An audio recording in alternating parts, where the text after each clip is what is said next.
Kenapa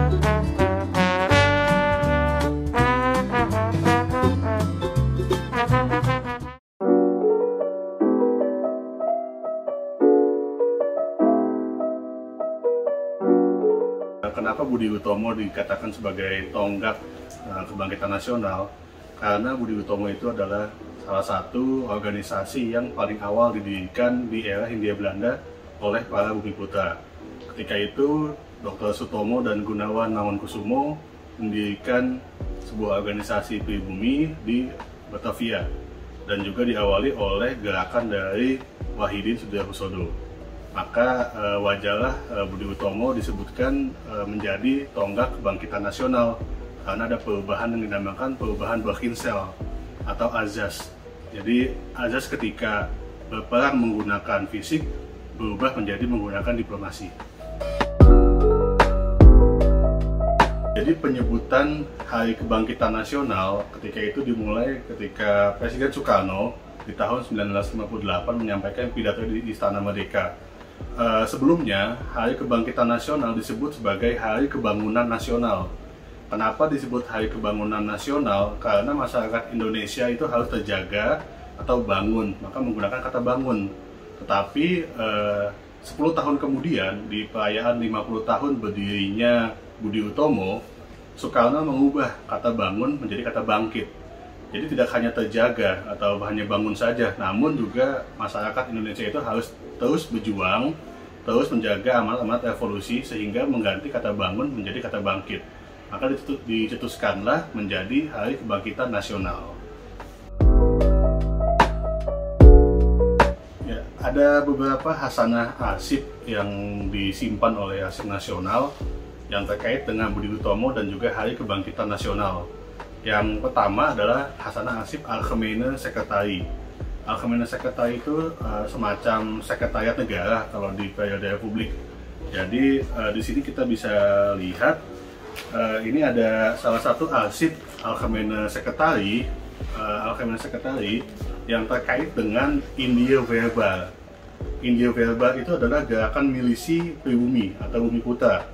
Ketika itu Budi Utomo dan Sarekat Islam mengajukan proposal ke pemerintah Hindia Belanda untuk membentuk sebuah milisi Bumiputra. Jika ini disetujui, maka hak-hak politik dari Bumiputra akan disetujui oleh pemerintah kolonial. Maka nanti akan memicu gerakan di Jawa khususnya dan di Madura dan bahkan akan menyebar ke seluruh Hindia Belanda. Nah, itulah salah satu bukti perjuangan dari Budi Utomo. Hasanah arsip lainnya adalah Mail-Rapporten. Jadi Mail-Rapporten adalah semacam surat yang dikirimkan oleh Gubernur Hindia Belanda kepada Ministeri van Koloni di Belanda atau Menteri Urusan Daerah Jajahan. Nah, isinya adalah rangkuman peristiwa yang dianggap penting atau peristiwa yang dianggap bahaya oleh pemerintah kolonial Hindia Belanda dan dilaporkan ke pemerintah pusat di Belanda. Nah, Budi Utomo banyak sekali masuk ke dalam Mail-Rapporten karena banyak informasi yang tersebar di masyarakat mengenai Budi Utomo sebagai gerakan radikal. Namun nanti akan dibahas di pemerintahan pusat di Belanda. Apakah Budi Utomo termasuk gerakan radikal atau bukan? Karena akan terkait dengan pengucuran dana dari pemerintah pusat. Jika terkait dengan radikal, misalkan kita sebut seperti Indische Partij, mereka statutanya tidak pernah diakui oleh Hindia Belanda. Nah, tapi kalau Budi Utomo nanti karena bergerak dengan diplomasi, mereka statutanya diakui oleh pemerintah Hindia Belanda. Walaupun ada usaha dari sekretaris Budi Utomo waktu itu mengajukan untuk gerakan ini bukan hanya di Jawa dan Madura, tetapi di seluruh Hindia Belanda dan bahkan gerakan Merdeka. Hasanah lainnya adalah di era Republik, yaitu pidato Soekarno pada saat 50 tahun berdirinya Budi Utomo. Pidato ini sangat penting menurut saya karena disinilah kita bisa melihat bagaimana perubahan dari Hari Kebangunan Nasional menjadi Hari Kebangkitan Nasional. Dan Soekarno sangat menyebut bahwa nilai-nilai yang terkandung dalam Budi Utomo itu bisa diteruskan di perjuangan saat ini menjaga nilai-nilai revolusi. Bahkan Soekarno mengutip pendapatnya Deventer bahwa kelahiran Budi Utomo itu adalah sebagai kelahiran Hindia Belanda sebagai sebuah permata yang cantik. Arsip nasional yang memiliki fungsi sebagai pelestari arsip bersejarah sebagai memori kolektif bangsa, tentu saja melestarikan hasanah arsip yang sudah menjadi statis. Di antaranya misalkan seperti tadi ada Melraporten, ada juga Algemene Sekretari, ada juga pidato Presiden Soekarno. Arsip-arsip ini diolah untuk mengeluarkan informasi dari arsipnya. Setelah diolah akan tercipta sebuah finding aids, dan nanti user atau pengguna arsip dapat memanfaatkan finding aids tersebut.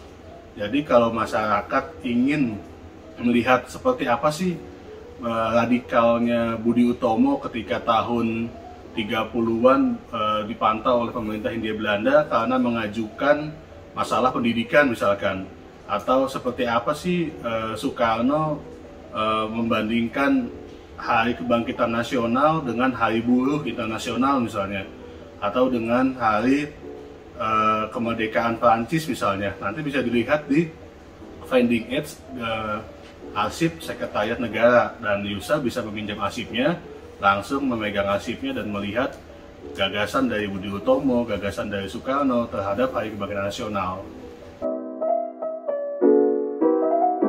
Berbicara masalah refleksi, tentu saja karena arsip ini kan bernilai informasi sejarah.